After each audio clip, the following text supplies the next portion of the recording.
Oi, gente! Hoje eu tô aqui pra ler histórias do Reddit. Pra você que se interessa, eu vou deixar o link das histórias aqui na descrição do vídeo. Então, sem mais delongas, já deixa o seu like, se inscreve e bora pra primeira história.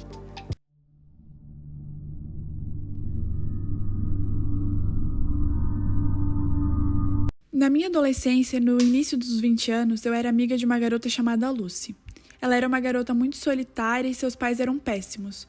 Sua mãe era abusiva e o seu pai não se importava com nada. Acho que pela falta de amor e atenção na sua vida, Lucy sempre buscava por amor e atenção em sites de relacionamento. Ela não tinha medo algum de se encontrar com estranhos pessoalmente, mesmo que tivessem conversado por apenas alguns dias.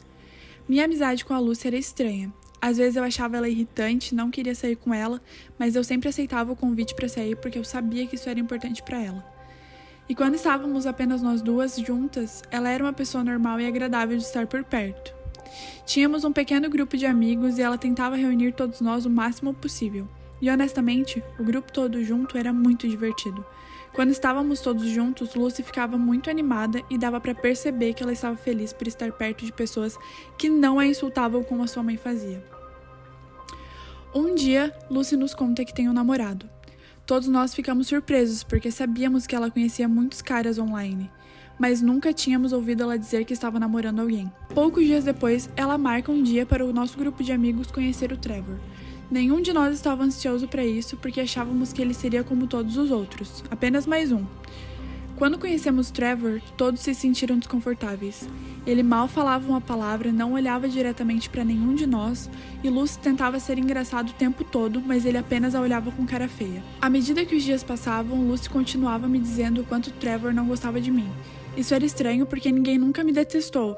Eu sempre sou educada, respeitosa e sorrio para todos, mas por alguma razão ele não gostava de mim.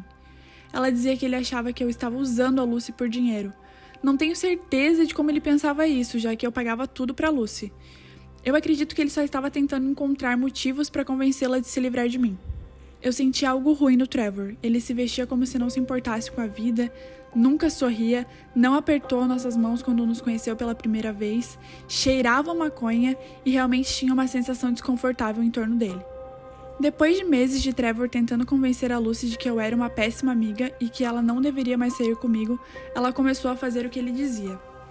Ela começou a me esconder dele, se estávamos juntas e ele ligasse, ela mentia dizendo que eu não estava lá. Se estivéssemos com o nosso grupo de amigos, ela jurava que eu também não estava lá. A Lucy passou a fazer tudo o que o namorado dizia apenas para continuar agradando ele. E é agora que fica assustador. Um dia, a Lucy me liga dizendo que quer que eu vá para casa dela. Então eu concordei. Ela veio me buscar e fomos para casa dela assistir TV por um tempo. Em seguida, decidimos que, como estava um dia bonito lá fora, levaríamos os 2 cachorros dela para passear em um parque próximo e depois voltaríamos para casa para almoçarmos juntas. Enquanto estávamos nesse parque, ela recebe uma ligação. E só uma observação, a Lucy nunca foi uma pessoa privada de jeito nenhum e nunca, jamais se afastou para atender uma ligação, até aquele dia. Ela foi longe o suficiente para que eu não conseguisse ouvir nada e isso foi suspeito para mim, mas não o suficiente para questionar. A ligação terminou e ela começou a caminhar em minha direção com uma expressão no rosto como se estivesse tentando não sorrir. Então ela me disse: "Ei, eu preciso te levar para casa agora."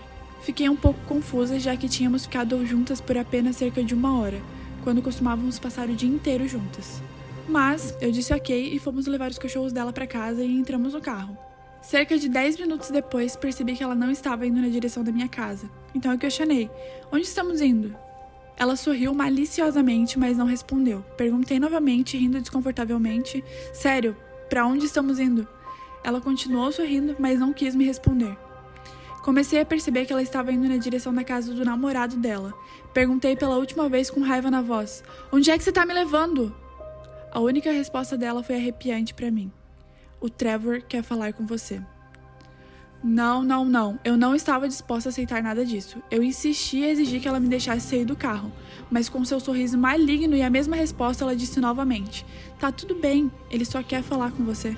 Eu estava furiosa. Por que esse cara assustador que parecia querer matar alguém e também me desprezava queria falar comigo? Por que ele não poderia falar comigo por telefone? Por que eu precisava ir até o apartamento suspeito dele? Ela absolutamente se recusou a me deixar sair do carro. Ela trancou todas as portas como se eu não pudesse destrancar a minha porta do passageiro. Esperei ela chegar até um semáforo vermelho, Peguei a carteira dela do banco de trás para pegar um passe de ônibus e corri para fora do carro. Eu não tinha ideia de onde eu estava ou onde era a parada de ônibus mais próxima, mas não iria permitir que o namorado maluco dela fizesse o que quisesse comigo. Ela gritou para que eu voltasse para o carro, mas é claro que eu a ignorei, então ela saiu furiosamente. Imediatamente bloqueei o número dela no meu telefone, excluí como amiga nas redes sociais e imediatamente avisei o grupo de amigos para não falarem com ela porque ela enlouqueceu. E eu nunca mais falei com ela desde aquele dia.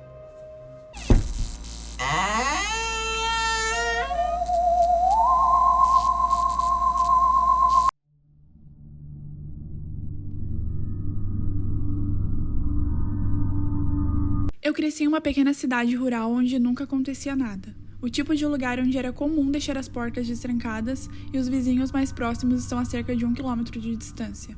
Nossa família tinha um gato, Tag, que era um pouco dramático, mas nós o amávamos. Em um verão, quando eu tinha cerca de 9 ou 10 anos, o gato começou a ficar agitado.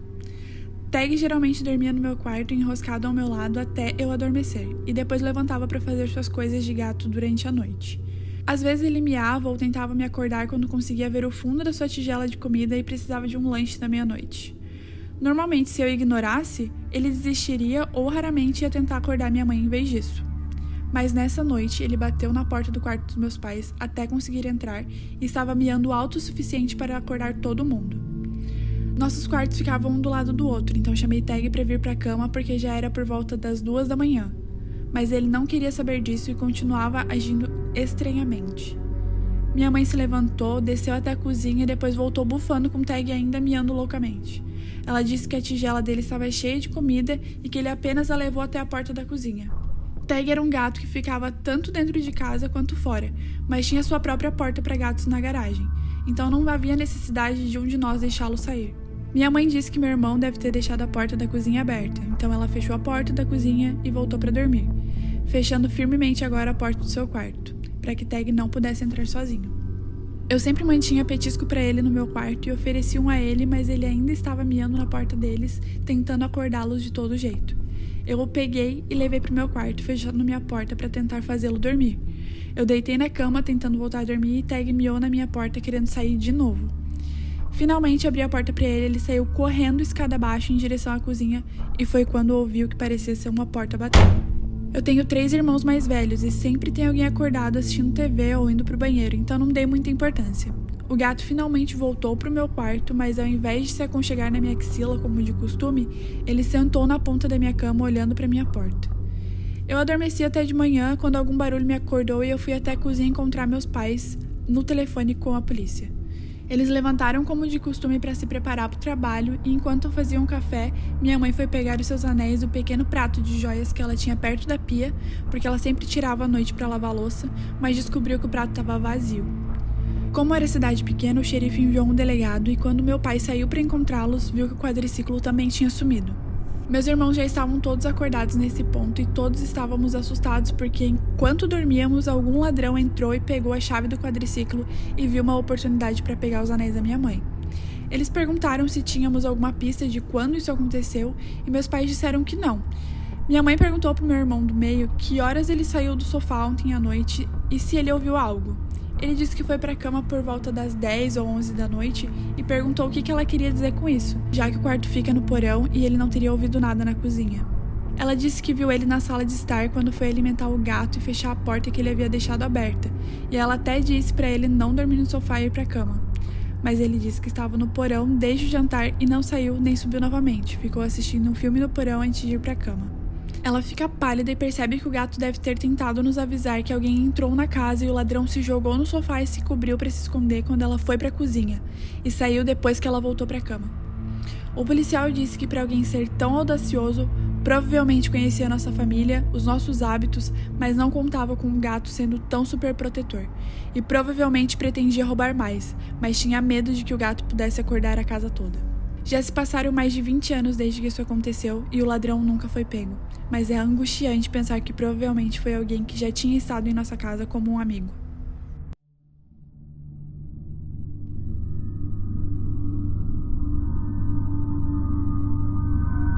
Eu tinha 9 anos e estava em casa sozinho com meu irmão de 12. Nós deveríamos ir para a casa da minha tia para almoçar e esperar minha mãe chegar, como sempre fazíamos, porque éramos muito jovens para ficar sozinhos em casa, de acordo com a minha mãe. Acordamos às 10h30 da manhã, tomei banho e em seguida foi a vez do meu irmão. Depois disso, estávamos os dois no banheiro escovando os dentes e terminando de nos arrumar quando ouvimos alguém batendo na porta. Como toda vez que alguém batia na nossa porta acabava sendo vendedor ou testemunho de Jeová, meio que esperamos que eles fossem embora.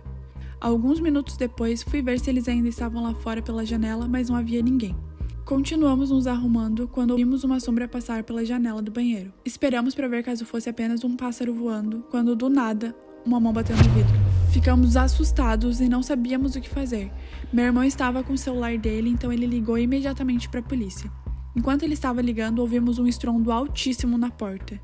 Alguém estava forçando a entrada. Não sei se estava chutando ou arrombando, mas foi uma das coisas mais assustadoras que já ouvi. Meu irmão me disse para trancar a porta do banheiro, então o fiz. Foram necessários 5 estrondos para que o invasor finalmente arrombasse a porta. Então a polícia atendeu. Lembro exatamente o que meu irmão estava falando. Ele sussurrava e sua voz quase não podia ser ouvida. Enquanto isso, eu estava sentado contra a parede, abraçando meus joelhos. Foi uma das experiências mais angustiantes que eu já vivi. Eu podia ouvir o homem mexendo em todas as nossas coisas, revirando estantes, subindo e descendo escada, abrindo armários. Ele até quebrou algumas xícaras e pratos, não sei porquê. Então ouvi o som que o meu celular faz quando desliga e lembrei que eu deixei na mesa da cozinha. Me senti tão estúpido por ter deixado lá. As coisas continuaram por alguns minutos quando ouvimos ele tentando abrir a porta do banheiro. Ele começou a chutar a porta e gritou: "Quem tá aí?" Não dissemos nada. Outro chute, depois outro. Senti que estava prestes a ter um ataque de ansiedade. Meu peito começou a doer, tive calafrios e senti muito calor. Depois disso, ele parou. Ouvimos a porta sendo aberta e depois o silêncio. Esperamos quase 10 minutos antes de sair do banheiro. A sala estava uma bagunça total. Muitos papéis e livros no chão, os armários estavam abertos, xícaras e pratos no chão. No quarto da minha mãe, o criado mudo e o armário estavam abertos e tudo dentro deles estava espalhado. No andar de cima, no nosso quarto, era a mesma coisa. Em cerca de 5 minutos, o homem conseguiu mexer em tudo o que tínhamos e deixou uma bagunça total. Depois disso, meu irmão ligou para minha mãe e ela nos ordenou que fôssemos para a casa da minha tia o mais rápido possível. Então fizemos isso. Quando chegamos lá, eu estava um pouco mais relaxado. Minha tia estava nos esperando com sorvete, provavelmente porque minha mãe contou tudo para ela e ela queria nos acalmar um pouco. Voltamos para casa por volta das 17 horas. Minha mãe disse ao chefe dela que teve uma emergência em casa, então saiu mais cedo. Ela arrumou a casa, limpou e deixou tudo como era antes para que pudéssemos ficar tranquilos. Eu realmente aprecio o esforço dela e da minha tia para nos acalmar e fazer tudo para que não precisássemos pensar nisso. De acordo com a minha mãe, a polícia chegou em casa depois que ela chegou, 4 horas após o incidente, mas o que é normal aqui no Chile. Ela explicou tudo, mas por falta de provas nada pôde ser feito. O homem nunca foi capturado e, honestamente, não acredito que eles tenham sequer tentado procurá-lo. Nos dias seguintes, a minha mãe ficou em casa com a gente. Felizmente, ninguém se machucou e ele só levou coisas inúteis, mas na época eu estava realmente com medo. Para uma criança de 9 anos, uma experiência assim pode ter sérias repercussões. Eu tenho sorte de ter superado isso depois de algumas semanas. Então é isso, essa é a minha história. Se você gostou do vídeo, já deixa o seu like e se inscreve no canal. Aproveita e me conta nos comentários se você gosta desse tipo de vídeo lendo histórias do Reddit para que eu possa fazer mais vezes. Muito obrigada por assistir até o final e até a próxima!